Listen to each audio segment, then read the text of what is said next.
láti bò sálẹ̀ yìí. Sẹ́tí kú ní abẹ́ tán. Ọ̀yá yìí bọ̀.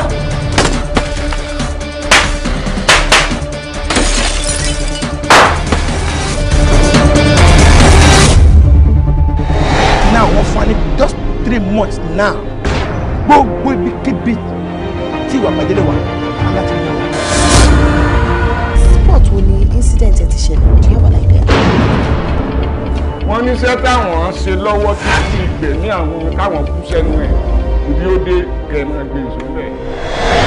Lẹ́nìkan nú yín bá ti kú báwọn àwọn tó kú ó máa kú tẹ̀lé ní. Kò sí ṣíṣe kò sáì ṣe àfikẹ́ ẹ kú.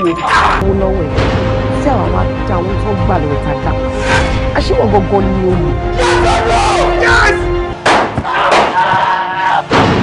Oògùn tí mo ṣàlérí ní ojogún ẹ̀ lọ́wọ́ àwọn baba ńlá mi. Wọ́n láti ṣẹlẹ̀.